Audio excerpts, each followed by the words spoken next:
Let us solve now an example. So here is the example we'll be solving. We have propane is burned with 250% theoretical air, both at 25 degrees C and 1 atmosphere. We have to predict the adiabatic flame temperature in the steady flow combustion chamber. Now here is our chemical reaction for 100% theoretical air and the actual one with 250% theoretical air. So you see I multiply here by 2.5. What we are looking for, the adiabatic flame temperature. So we know now that adiabatic flame temperature, this means that the process is adiabatic, that the combustion is complete, and we are neglecting the variation in kinetic energy and potential energy, and there is no work involved. So this means that we will have to satisfy this form of the first law of thermodynamics. Overall enthalpy of the reactants is equal to the enthalpy of the products. That's it, okay? So now basically we can write it here. So what does it mean? Here we have our fuel, but interestingly enough, the air, like including the oxygen and nitrogen, are at 298 Kelvin, so at our reference temperature. This means that all the enthalpies coming from this term will be equal to 0. Why? Because the enthalpy of formation of O2 is 0, of N2 is 0, and the difference H bar minus H reference bar will be equal to 0 because both of them are at the reference temperature. So meaning for the reactants, what we will have only the enthalpy of formation of C3H8. The other term will also cancel out because also our fuel is entering at 25 degrees C. And this will be equal to what? Will be equal to 3 times the enthalpy of formation of CO2, okay, that we can get from a table, plus the actual enthalpy minus the reference enthalpy, okay? All this is for CO2, plus 4 times the same thing for water, the enthalpy of formation of water, plus the actual enthalpy for by water minus the reference enthalpy. All this is for H2O, plus for oxygen. So we have 7.5 cross the enthalpy of formation of oxygen, that we know this is 0, plus the actual enthalpy. Now oxygen is not at 25 degrees C, it's at the temperature of the products that we don't know, okay? So a reference enthalpy plus now 47 cross H formation for nitrogen, which is 0, plus H bar minus H reference. So this is our equation. This is for O2. This is for N2. Now, the problem that we are facing is the following, is that to get the value of H bar, we need to know the temperature, okay? We don't know this term. We don't know this one. We don't know this one. And we don't know this one. So we have one equation. We have 4 unknowns. All the rest, we can get them from a table. So because we have one equation, 4 unknowns, we cannot solve it. So therefore, we have to make sure, or try to reduce the number of unknowns to 1 unknown. And the trick here is the following, is to say, when you see the chemical reaction, you will notice that the number of moles of nitrogen is always the highest, okay? So meaning that nitrogen dictates, if you want, thanks to its number of mole, basically the temperature here. So the trick is that we will assume the products only including nitrogen. Okay, what does it mean? We can leave this with CO2. There is no problem. So this one will be CO2. This one will be H2O.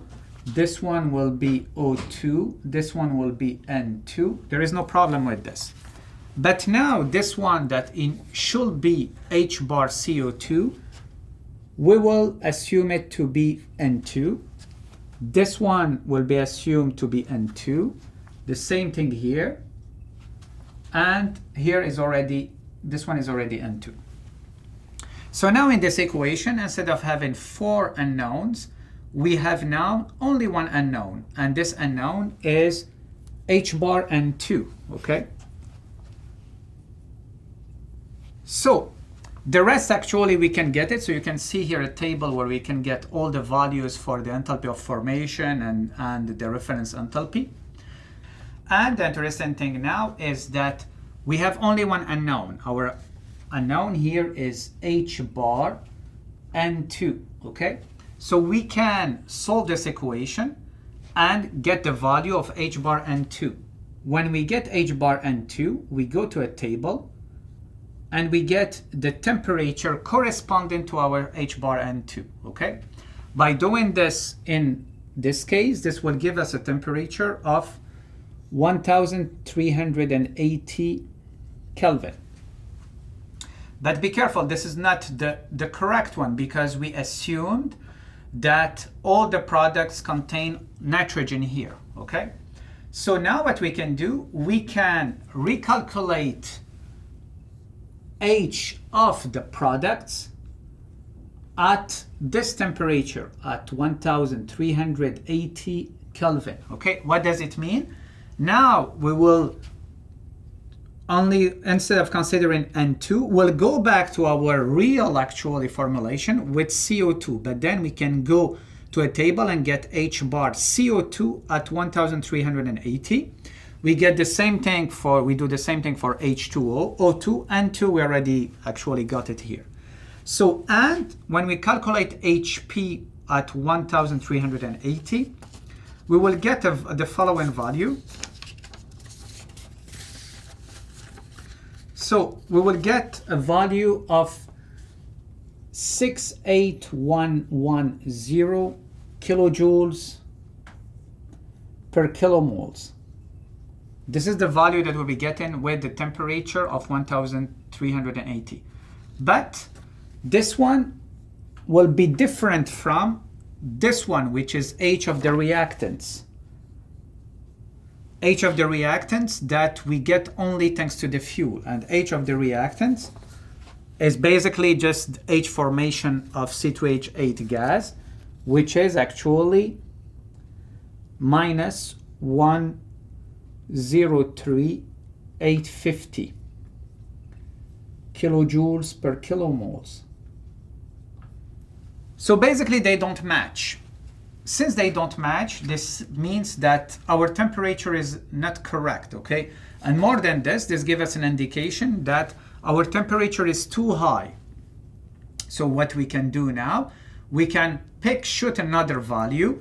Let's say if we pick now a value now for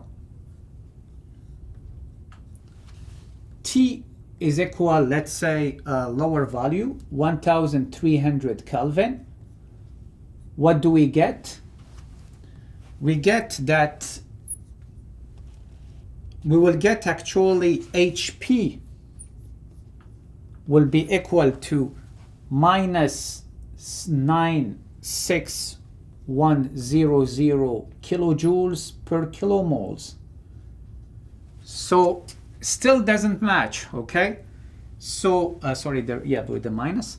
So doesn't match yet. So therefore, now we can do different things. We can keep shooting, or what we can do, we can simply plot this on this graph for a temperature of 1380 for 1300 Kelvin. And therefore what we can do here, we can extrapolate, okay, in order to get exactly the right value. And this will give us the temperature that we are looking for. And our temperature will be T is equal 1296 Kelvin, and this will represent our adiabatic flame temperature.